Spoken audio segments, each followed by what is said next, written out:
On the relatively breezy afternoon of September 12, 1948, at 13:45 hours, the Indian Army headquarters in Delhi sent a coded message to the Southern Command headquarters in Pune. The message, a fateful go-ahead, was about to change India's history and geography forever. Within the next 16 hours, the Indian Army had crossed into the state of Hyderabad, and after a 5-day battle, the Indian tricolour was fluttering over the erstwhile city of the Nizams as Maj Gen El Edroos surrendered his Hyderabad State Forces on September 18th, 8 kilometres outside the city of Hyderabad. But how did His Exalted Highness the Nizam, once reputed to be the richest man on earth, lose his 2 lakh square kilometre kingdom nearly 15 months after he had declared Hyderabad an independent sovereign state? Let's understand. Millions will just die with honor. Left but to surrender. To make sense of the events that led to Hyderabad's accession to the Indian Union, we need to step back in time to 1724, when the then Mughal Viceroy of Deccan, Asaf Jah I, declared Hyderabad an independent principality. Asaf Jah and his heirs were masters of diplomacy and were able to guide their kingdom through a series of rulers who were very powerful, from the Mughals and the Marathas to the French and finally the British, with the help of tributes as well as strategic alliances. Before 1947, the princely state had its own railways, airways, banks, road networks, universities, hospitals, and even its own currency, the Osmania Sikka. The last Nizam, Mir Osman Ali, was given the title of His Exalted Highness, the only one among Indian princely states. Yet, literacy in the state was among the poorest in the country. Hyderabad, since its inception, was a monarchy dominated by Muslim aristocracy, ruling over a majority Hindu population. As per the 1931 census of India, 84.32% of Hyderabad's population or mulkis were Hindu, while 10.63% were Muslim. Though it is widely believed that most of the Muslims in Hyderabad were prosperous and the opposite is true for the Hindus, the assumption is not entirely true. As per author Lucien D. Benichau, the Nizam's government, bureaucracy, and police were majorly dominated by Muslims, while the armed forces had a mix of soldiers officered by Muslim, Arab, and British officers. The hold of Muslims over the government machinery can be gauged by the fact that of the 1,765 gazetted officers in the Nizam's government, 69.28% were Muslims, while they formed 75% of the clerical and menial government job staff in 1944. However, Hindus held sway over banking, business, cultivation, and administrative positions in departments like finance. On the other hand, large landowners called Deshmukhs were a mix of both. Despite socially dominating the state, not all Muslims were well off, however. As per Benichau, 45.2% of Hyderabad's farm servants or field labourers were Muslims, while a majority of lower caste Muslims didn't even own land, although 24.3% of cultivators in the state were Muslims. Despite this divide, the Hyderabad state largely had communal harmony. So much so that the state not only had a Department of Religious Affairs, but the Nizam also had banned cow slaughter at public places way back in 1923 to assuage religious feelings. However, by the late 1930s, things had started to turn around, with fundamentalist organizations popping up in both communities. The tipping point came after Hyderabad State Congress's 1938-39 Satyagraha that received massive support from organizations like Hindu Mahasabha and Arya Samaj and demanded civil as well as religious rights in the state. Despite limited success, the Satyagraha resulted in Hyderabad's Muslim elite feeling the need for an organization to protect their own interests. Thus, the Majlis-e-Ittihadul Muslimin or MIM, established in 1927, gained significant prominence during this time. And with time, MIM would go on to play an instrumental role in Hyderabad's history. On 12 June 1947, merely 2 months before India's independence, the Nizam of Hyderabad issued a farman or a royal decree stating his intentions to remain a sovereign and independent nation. Moreover, the Nizam was even ready to offer Hyderabad as a base for British troops in exchange for a quote-unquote direct relationship with the British government. But due to Britain's already receding global clout post the World War II, this request wasn't given any serious thought. Post-1948, however, Hyderabad's struggles were growing by the day. An armed rebellion led by the Communist Party of India against the landlords, was spreading rapidly and was practically running a parallel government over large parts of northern and eastern Telangana, as per British intelligence reports of the time. By this time, negotiations between India and Hyderabad on accession were also heading towards a dead end, as India was not ready to stop or step back on Hyderabad's accession, while the Nizam was adamant to hold on to his power.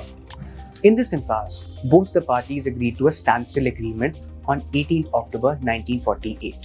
The Hyderabadi delegation, led by the Prime Minister, the Nawab of Chhatri, had to get the document or the agreement signed by the Nizam and present it to Delhi on 27th October.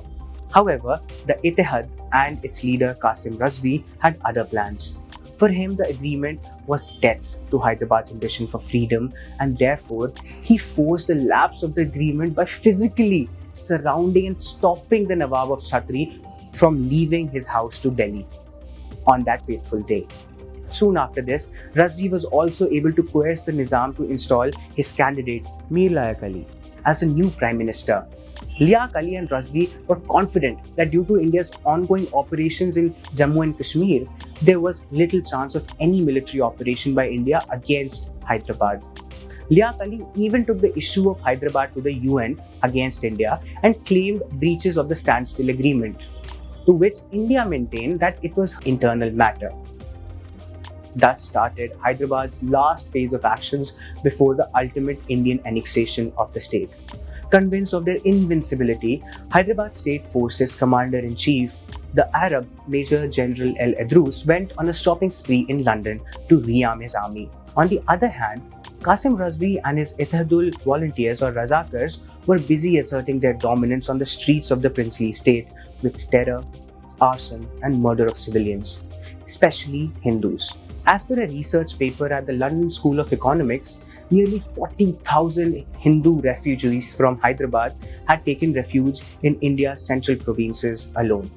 Razvi also made a spree of controversial statements where he even proclaimed to plant Hyderabad's Asaf Jahi flag atop Delhi's Red Fort. Not far behind, Prime Minister Liaq Ali, as per VP Menon in his book, had claimed that, quote, if the Indian government takes any action against Hyderabad, 100,000 men are ready to join our army.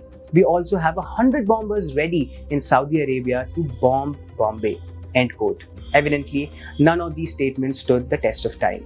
It is also believed that the Liaq Ali government had entered into a secret pact with the communist rebels by May 4, 1948, a fact that's hotly debated by communists and their leaders like P. Sundaraiah, but substantiated by intelligence reports from Madras at the time and the lifting of the ban on CPI by the Nizam government in 1948.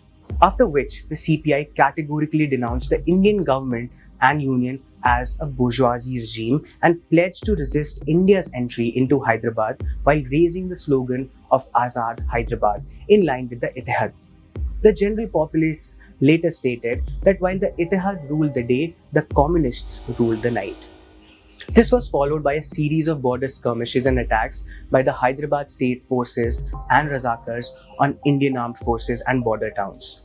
The tipping point came at Kodar on September 6, 1948, when Razakars and Hyderabad Army fired upon the troops of 25 Gorkha Rifles and the 17th Pune Horse, which resulted in a full-blown skirmish and the surrender of Hyderabad's Kodar garrison with over 100 troops, including 2 officers. The Kodar incident rang alarm bells in Delhi, and the government finally decided to initiate the Godard Plan, which was set in motion by the military planners on 20th January 1948. Given the name Operation Polo by Brigadier and later General J. N. Chaudhary, the Chief of General Staff then, the plan was prepared by Lieutenant General Godard, the British General Officer Commanding-in-Chief of the Southern Army Command. The plan included a dual thrust from Sholapur and Vijayawada over Hyderabad with limited-scale attacks over the rest of Hyderabad state to pin down state forces.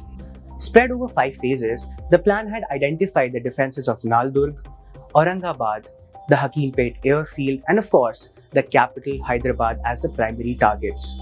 While Razakars numbered roughly 2 lakh in 1948, they weren't considered a serious threat since a majority of them were either poorly armed or unarmed as per historian S.N. Prasad and BBC journalist R. Stimson. On the other hand, regular Hyderabad State Forces troops were well armed and expected to put up a good defense at least during the initial phases of the campaign. The state forces included 7 infantry battalions, a cavalry regiment, 2 armoured car regiments with 68 Daimler cars, 8 25-pounder guns, and 4 to 5 semi-regular infantry battalions.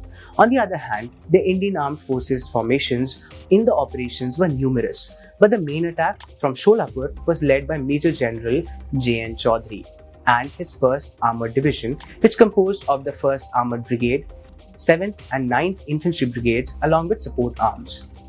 Under them, some of the individual units were the 2nd Sikh, 3rd Grenadiers, 14th Rajput, 1st Mewar Infantry, 9th Dogra, 2-1 Gorkha Rifles, 1st Skinner's Horse, 3rd Cavalry, 18th Cavalry and the 17th Pune Horse.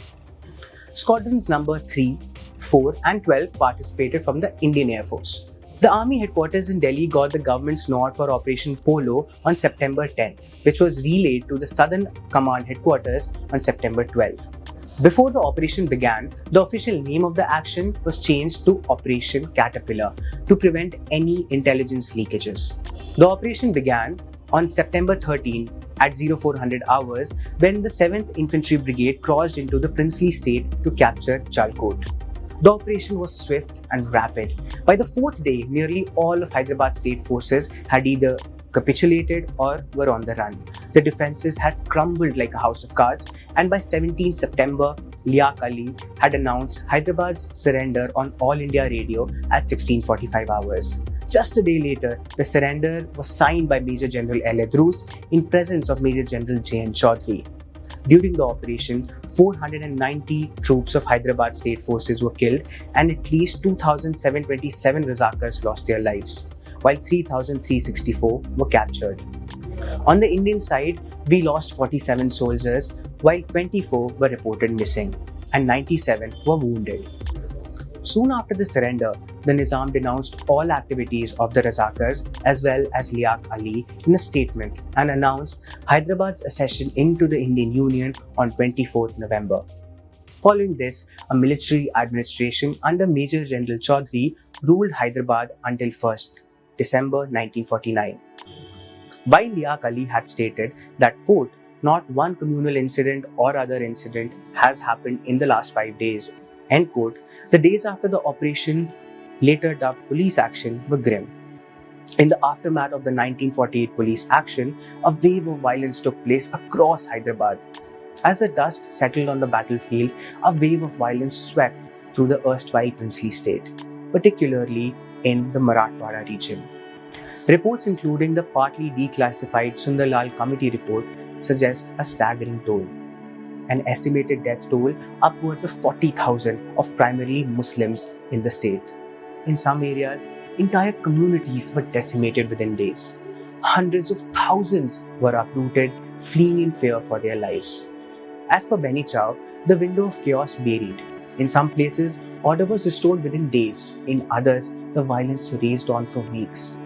This wasn't just about politics. It was neighbor turning against neighbor, fueled by vengeance and the long simmering tensions due to the activities of the Ittihad before. The true scale of this tragedy may never come to our full attention. Some suggestions suggest that 1 in 5 adult Muslim males in Hyderabad may have lost their lives. While both Liaq Ali and Qasim Razvi were arrested, they were later released and allowed to settle in Pakistan by 1950. Hyderabad also took back its UN complaint against India. The Nizam was sworn in as Hyderabad's Raj Pramukh on 26 January in 1950, while the first elections took place in 1952, a decade after which General J. N. Chaudhary assumed the command of the Indian Army. Operation Polo, or the police action, marked a pivotal moment in India's history. In just 5 days, the Indian Army brought the Nizam's rule to an end, integrating Hyderabad into the Indian Union. While swift and decisive, the events before and after the operations were complex and tragic, with reports of widespread violence resulting in thousands of deaths. Hyderabad's general populace lost a great deal. This episode reminds us that the birth of modern India was not without its share of turmoil and tragedy. It underscores the delicate balance between political aspirations and the lives of ordinary citizens caught in the crossfires of change. It stands as a testament to the complexities of nation building and the human cost of political transformations. Thank you for watching. For more such videos, please subscribe to The Hindu.